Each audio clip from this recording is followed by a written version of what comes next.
اعوذ باللہ من الشیطان الرجیم بسم اللہ الرحمن الرحیم۔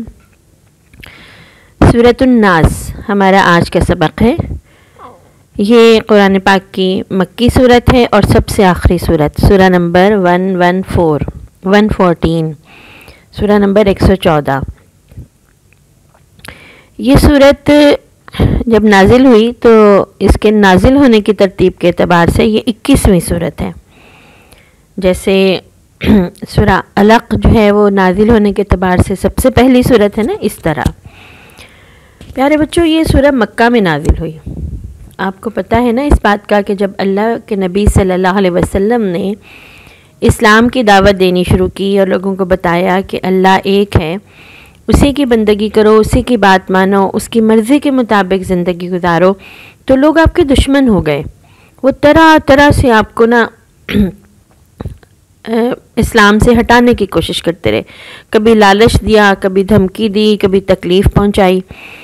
تو ایسی ہی صورتحال میں اللہ تعالیٰ نے اس صورت کو نازل کیا۔ کفار کا بس نہیں چلتا تھا کہ وہ آپ صلی اللہ علیہ وسلم کو نعوذ باللہ قتل کر دیں، آپ کو پاگل کر دیں، آپ پہ جادو کر دیں، آپ کو مارے پیٹیں یا خدا نخواستہ کسی طرح کا نقصان پہنچائے۔ آپ کو بتائیے نا اللہ کے نبی صلی اللہ علیہ وسلم نے دین کے راستے میں کتنی زیادہ مشکلات اٹھائیں۔ تو ایسے مشکل وقت میں کفار کی دشمنی، ان کی چالوں اور سازشوں سے حفاظت کی خاطر اللہ رب العالمین نے انہیں 2 صورتوں کا تحفہ دیا۔ ان دونوں صورتوں کو معوذتین کہتے ہیں، یعنی 2 پناہ مانگنے والی صورتیں، 2 حفاظت کی صورتیں۔ یہ سورۃ الفلق اور سورۃ الناس ہے۔ آج کے دن ہم سورۃ الناس کا مطالعہ کریں گے۔ سورۃ الناس کو اس طرح سیکھیں گے کہ بس دل سے اس کو سمجھ لیں، اور یہ اس طرح ہمیں سمجھ میں آ جائے کہ ہمیں جیسے اللہ تعالیٰ ہمیں ایک بات بتا رہے ہیں، ہم سے بات کر رہے ہیں اور ہمیں وہ سمجھ آ رہی ہے، جیسے ہم ایک دوسرے کی بات سمجھ لیتے ہیں نا، ہم انشاءاللہ اس کو اتنے اچھے طریقے سے سمجھیں گے۔ اللہ تعالیٰ نے اس کو کیوں نازل کیا ہے، کہاں کہاں یہ صورت ہماری اللہ کے حکم سے حفاظت کرتی ہے، سب باتیں اس میں آج کے سبق میں شامل ہیں انشاءاللہ۔ تو آئیے شروع کرتے ہیں۔ سب سے پہلے نئے الفاظ کے معنی سیکھتے ہیں تاکہ ہم ان آیات کو خود سے سمجھ سکیں۔ آغاز ہوتا ہے قل سے۔ پہلی آیا ہے قل اعوذ برب الناس۔ قل کا مطلب ہے کہہ دیجئے، بتا دیجئے۔ اعوذ میں پناہ مانگتا ہوں یا میں پناہ مانگتی ہوں۔ اب آپ اپنی شہادت کی انگلی جو ہے نا یہ والی، اس سے اپنے آپ کی طرف اشارہ کریں گے اور کہیں گے اعوذ اعوذ، میں پناہ مانگتا ہوں یا میں پناہ مانگتی ہوں۔ ساتھ ایسے بولیں، لڑکے بولیں گے میں پناہ مانگتا ہوں ایسے ہی انگلی سے اشارہ کر کے، اور لڑکیاں بولیں گی میں پناہ مانگتی ہوں۔ ملک الناس، ملک کہتے ہیں بادشاہ کو، اور کس کا بادشاہ؟ الناس، انسانوں کا۔ اور پھر پہلی والی بات کی طرف چلتے ہیں کہ اللہ تعالیٰ نے کیا بتایا تھا ہمیں کہ کس کی پناہ میں آنا ہے، کس کی پناہ مانگنی ہے۔ پہلی بات انسانوں کے رب کی، دوسری بات انسانوں کے بادشاہ کی۔ اب آپ تیسری بات بھی دیکھتے ہیں۔ تیسری آیت میں اللہ تعالیٰ کہتے ہیں الہ الناس، الہ کہتے ہیں معبود کو۔ اب کس کا معبود ہے؟ انسانوں کا۔ اب یہ جو 3 لفظ ہیں نا اس کو ذرا ہم تفصیل سے سمجھتے ہیں تاکہ ہمیں معلوم پڑے کہ اللہ تعالیٰ نے ہمیں اپنی 3 صفات کیوں بتائی ہیں۔ اللہ رب بھی ہے، بادشاہ بھی ہے، معبود بھی ہے۔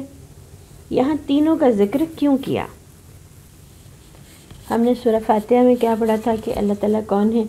رب العالمین، تمام جہانوں کے رب، انسانوں کے علاوہ سب کے رب، ہواؤں کے رب، بادلوں کے رب، سورج کے رب، چاند کے رب، ستاروں کے رب، چیونٹیوں کے، پرندوں کے، جانوروں کے، پتھروں کے، زمین کے، سارے پلانٹس کے، ساری گلیکسیز کے، سب کے رب کون ہے؟ اللہ تعالیٰ۔ یہ دنیا جس میں ہم رہتے ہیں، ساری دنیا کا جو عالم ہے اس کا بھی، جہاں سے ہم آئے ہیں، عالم امر یا عالم ارواح، اللہ کے پاس، جہاں فرشتے بھی رہتے ہیں، عالم امر کہتے ہیں اسے، یا عالم ارواح، اس کا رب بھی اللہ ہے۔ پھر ہم نے دیکھا تھا عالم برزخ، جو قبر کا زمانہ ہے نا، قبر میں گزرنے والا وقت، وہ عالم اس دنیا میں، اس پلانٹ کے اوپر جو ہم زندگی گزاریں اس سے فرق ہے۔ اس کا مالک بھی اللہ ہے، اس کا رب بھی اللہ ہے، اور آخرت کا جو عالم ہے اس کا رب بھی اللہ ہے۔ یہاں پہ اس سورہ مبارکہ میں اللہ تعالیٰ ہمیں بتاتے ہیں کہ وہ رب ہیں، کس کے رب؟ انسانوں کے رب۔ ہم انسان ہیں نا، حفاظت ہم انسانوں کو چاہیے نا، ہم اللہ تعالیٰ سے مانگنے جا رہے ہیں کیا؟ حفاظت۔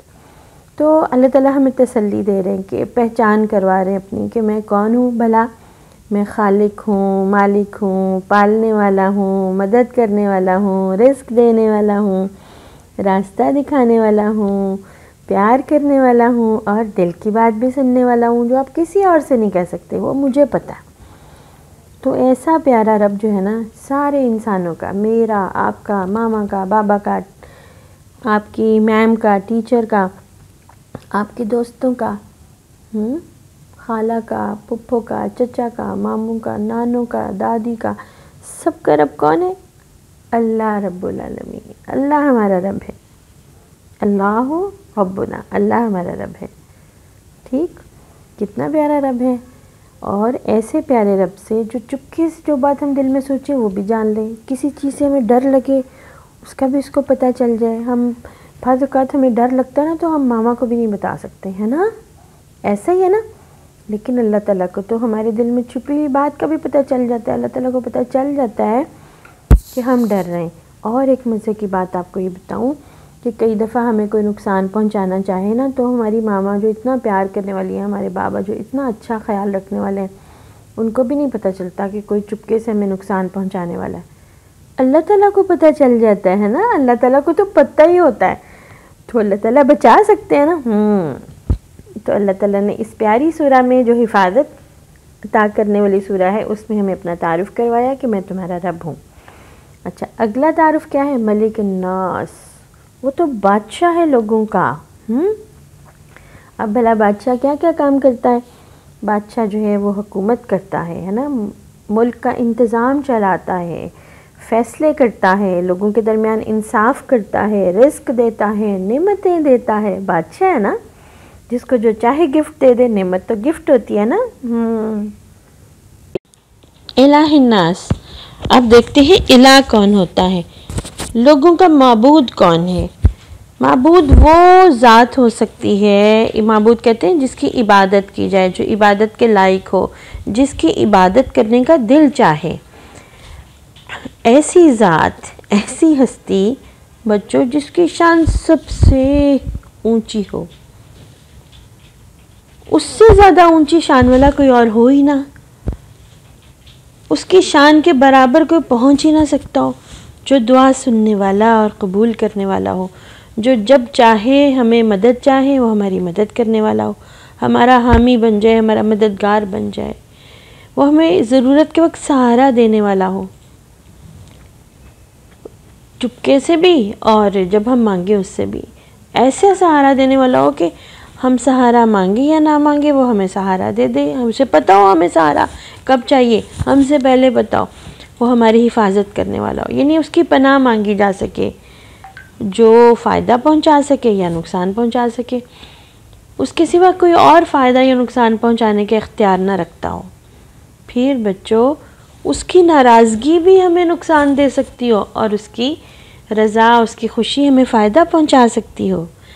ایسی ذات ہی الہ ہو سکتی ہے جس کی بات مانی جائے، جس کی بات حکم بن جائے، ہمارے لیے قانون بن جائے۔ ایسی ذات اللہ کے سوا کوئی اور نہیں۔ اب ان سب باتوں سے اللہ تعالیٰ ہمیں کیا سمجھا رہے ہیں؟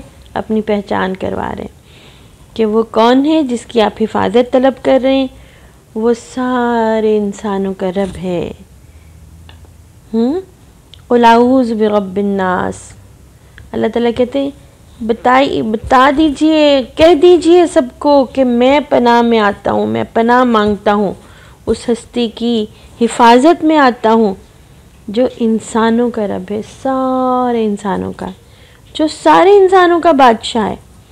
اس ارتھ پہ، اس پلانٹ پہ جتنے لوگ رہتے ہیں وہ سب کا بادشاہ ہے، وہ سب کا الہ ہے، وہ وہی حفاظت دے سکتا ہے، وہی ہماری حفاظت کر سکتا ہے ہر مصیبت سے، ہر بلا سے، ہر پریشانی سے، ٹھیک ہے نا؟ ان باتوں پہ آپ نے غور کرنا ہے۔ آج کا ہمارا سبق یہاں تک ہے۔ انشاءاللہ اس کے بعد ہم سورت کا اگلا حصہ پڑھیں گے۔ سورت کے پہلے حصے میں اللہ تعالیٰ نے اپنا تعارف کروا دیا کہ وہ ہستی کیسی ہے جو حفاظت کر سکتی ہے، حفاظت دے سکتی ہے، جسے آپ حفاظت مانگ سکتے ہیں۔ آج ہم نے اللہ تعالیٰ کے بارے میں یہ سیکھا، ٹھیک؟